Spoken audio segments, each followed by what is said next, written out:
right, welcome back to another episode of Taylor Media.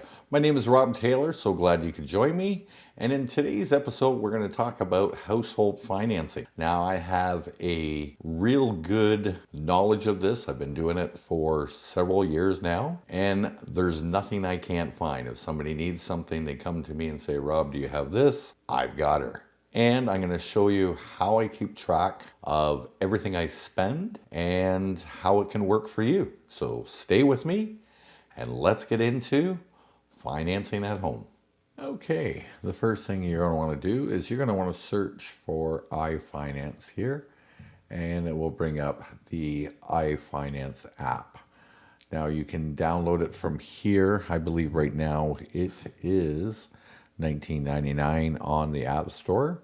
If not, then it will have the price there and you'll have to purchase it using your account. So once you get that downloaded, meet me back at the site here and we're going to show you how to set up iFinance right from scratch.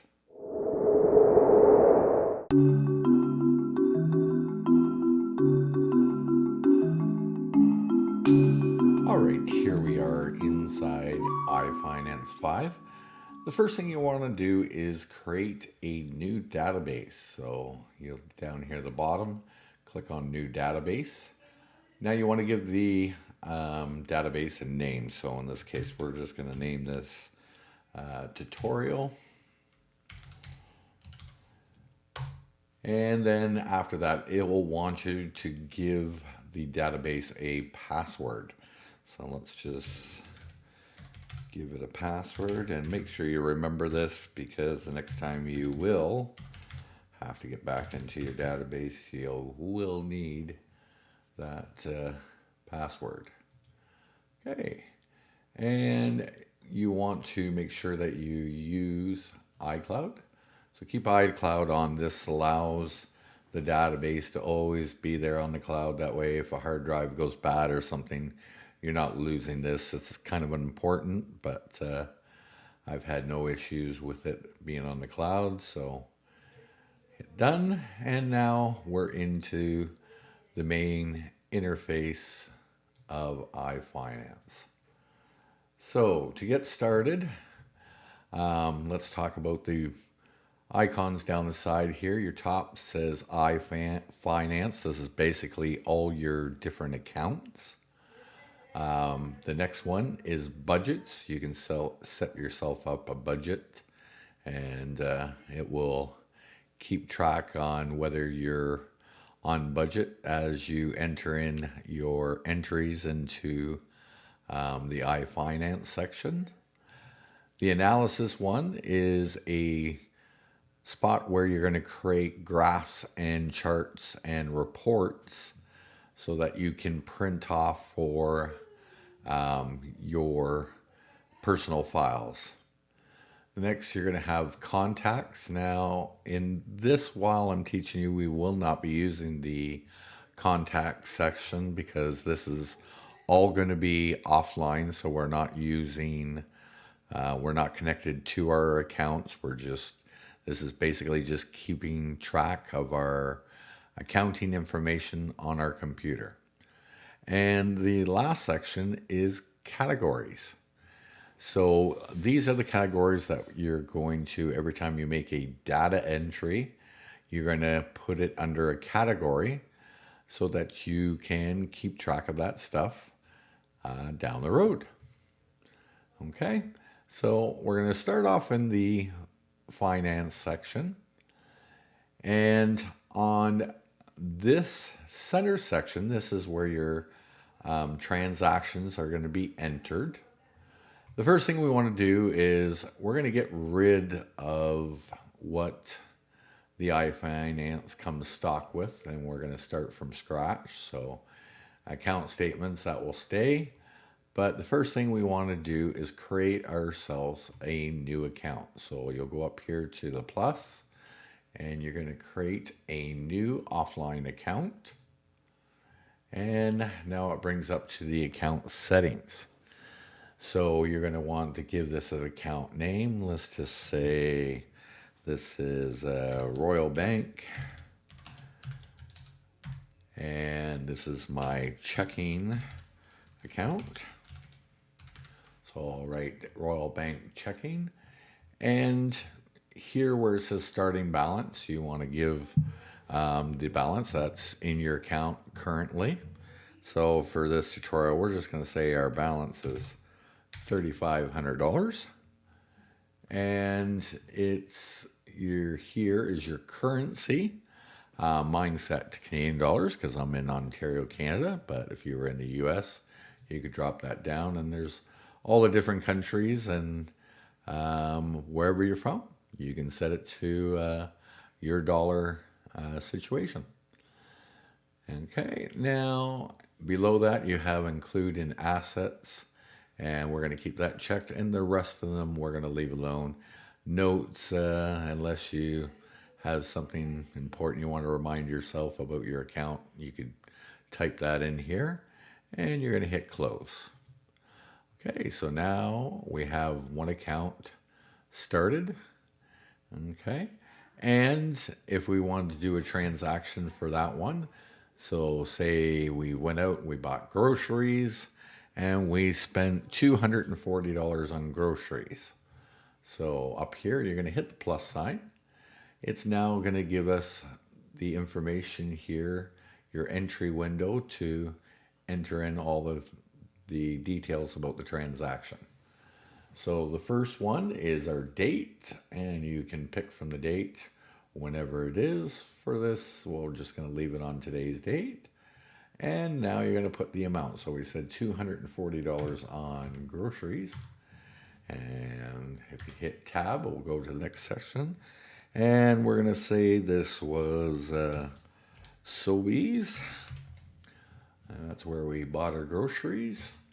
And payee, you're not going to use this at all. But under here, we're going to call, this is going to fall under grocery. So if I type G, automatically I can see the groceries category. Okay, so I'm going to select that. And we're done. When we want to do another one, we just add a new one up here. So now it created another entry. And what now? Let's say that we bought something for, let's say we bought something for the house. It was $143. And we bought it at, let's say, Walmart. And automatically it came up with groceries, but we're gonna put this under household. Let's see if we got one for household. Right there, household. So we're gonna select household. So now, as you can see in the entry spots, whenever you make a transaction, it's going in the red because it's taken away. And you have an icon at this side. So this is the icon according to the category. But the nice thing is now that we have entries, we're able to do several different things. We can now see that we started out with $3,500, and after we bought the groceries, that went down, and it is now, our balance is $3,117. Okay. And that will continue to do that after each transaction. Also, by doing this, it allows us now that we can do certain things like give a report. So if I go under analysis, okay, right off the bat, the program comes with some preloaded reports. This one here, iFinancial Health Report. So this is giving the health of your account. And as you enter more information, this stuff will update a little bit more. And this can also work in conjunction with your budget. Okay, if you set up a budget, it will work with this. You can get different reports for that kind of stuff. The next one, you have one here. This is a report on expenses by category. So it's going to give you a pie chart. And these are all customizable too. So you can create your own account if you want to create your own new, not account, but a report. So if we do here, we say new report, you can see there's a couple different options. You have income and expenses. This is one I use a lot. So if we click income and expenses, right here you have the information for that, and we're under the month of January. So here you can see it's giving expense categories and groceries, and it gives you the percentage of 100% of where the money was going to. And up top you can configure the report, so we can show different we can scale it however we want. We can make it larger or smaller. We can give it a name. So this is my income and expenses for the month. And then you also have the next tab would be view. These are all the things that we can view in the report. If you want more categories, you can change this. I'll set this to say 50. An overview. So if I take the overview, you can see it's taking that top section out here. That's giving you the overview. Then you can choose not to show tags or show contacts. So you just want your overview and show category analysis, which is the way that I do it. So you have your income categories, and then you have your expenses categories, and then it gives you the breakdowns here. Accounts, you'll choose which account you want it related to, and in this case we're selecting all. If you had more than one, you could just select the one that you want it to reflect on. Okay, the next one is categories, and use category analysis. I would leave this unchecked. It was just going to take all the categories the way it is right now and display them. Contacts we're not worried about because we're not using them. And tags. Tags, you can put tags to each of your entries, and that way you would be able to do a little bit more unique searches with them and do a little different stuff with that. But it's something, if you want me to bring that up in another video, we can bring that up in another video. But for this one, I'm just giving you the basics, the way I do it. And this is the way that I would set up. So you have the title now, income and expenses for the month at the top. We're in the current month of January, and those entries that we made in January for that account that we created, and that was the Royal Bank checking account, and this is analysis report on that account. Okay, so that is the basics of entry. So you're using your finance section to enter your entries, and the other one is the big one, is the categories. Now this one we're going to spend a couple minutes in this one, and like I said, because you can get rid of all the ones that are here by default, and you can just create your own. So again, by going up top, it's please enter the name of the new category, so you can give it a category. And this is my new one, right? And you hit OK. So now your new one is in there.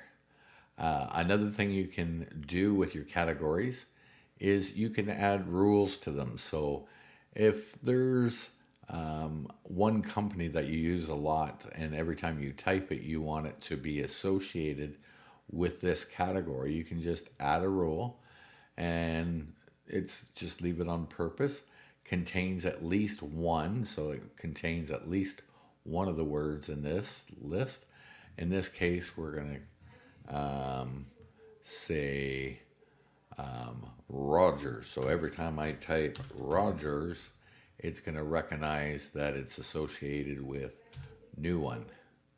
So if I went to my finance one and I added a new entry, and let's just give this $50, and purpose, this is going to be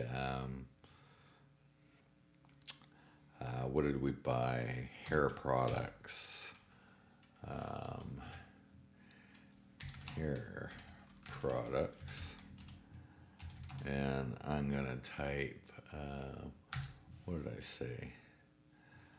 Rogers. And see, as soon as I hit new one, it automatically recognized the Rogers and put it into the category new one. So just a quick way, so when you're doing your data entry, that it already associates it with the category, makes it really quick. Same with doing groceries, so Sobeys. If we go back to our categories and I look under groceries and see right now there's a bunch of let's say tags in here that's already there. Wendy's, Subway, Starbucks, Walgreens, Sensei Groceries, Walmart. So a quick way that if you automatically go back into your finance and you want to do another one that has groceries, we're going to add another one. So we got blank, excuse me, and say we bought $80 in groceries and we went to Walmart. So Walmart's already seen there, click that, bam, there is our category for groceries because it automatically recognized the tag that was under that categories. Okay, so a nice way that you can make your data entry a little quicker. And now you have a spot too to give you reports on that account, and you can alter these reports to meet your needs. So feel free to check out some of the other ones that are here. You've got accounts closing report, account report, profit and loss, profit, income, expenses, all kinds of different ones, and play around with them and alter them to fit your needs. Okay, so that's the basis of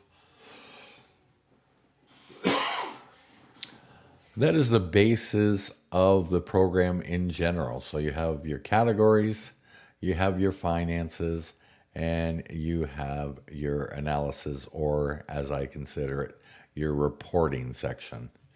Okay, and just like that, under finances, say you wanted to have a credit card, you could go up to top, do a new offline account. Okay, now we're going to change the icon that we used for it, and we're going to show a credit card. So we'll go change.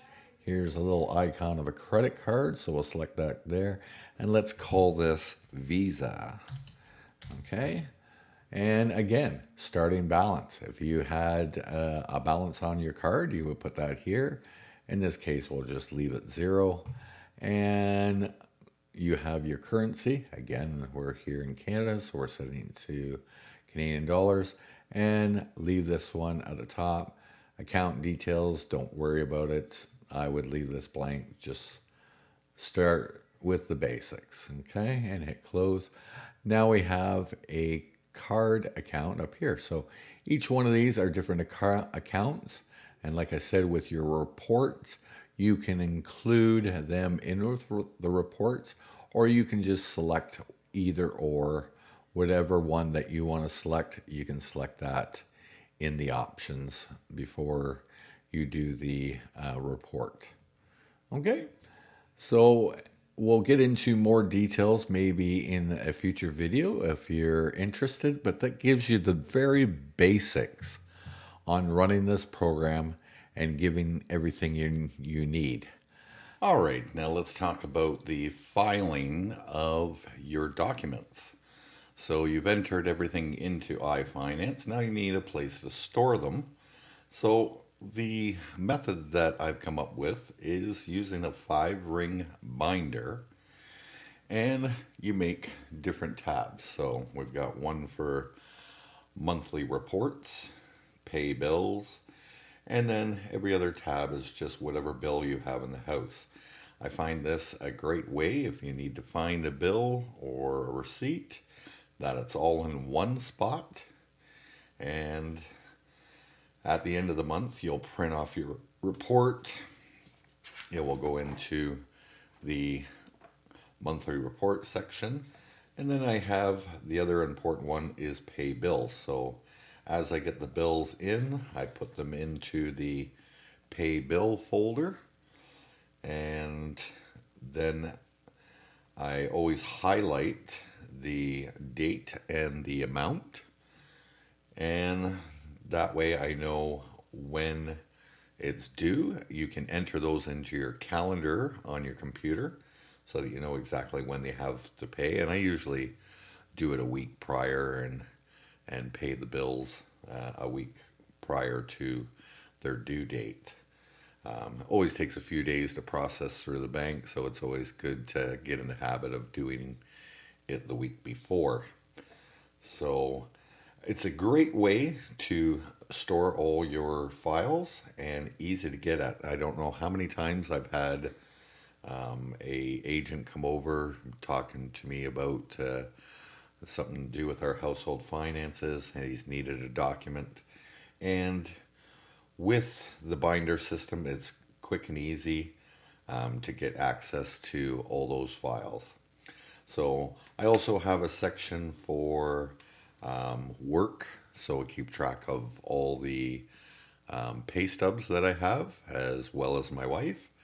And I also keep track of my hours on a separate sheet so that I can refer to the statement from work and make sure that the hours are matching up. So this is a great way to organize. And I'm sure if you follow this as well as the iFinance program, you'll get a better idea of how your household finances are working. And it'll also help you to create a budget down the road for your household finances so you can save a little money and you have a really good overall view of what's going on with their household finances. The nice thing with the iFinance is that if you're spending a lot in one particular spot, you can see that by your reports, and then maybe it's something that you can curb down later and make it less expensive for the month. So that is my filing system, and I hope this is helpful to you, and hopefully that you'll join me in the next video. So thanks for tuning in to Taylor Media. This is House Financing Made Easy.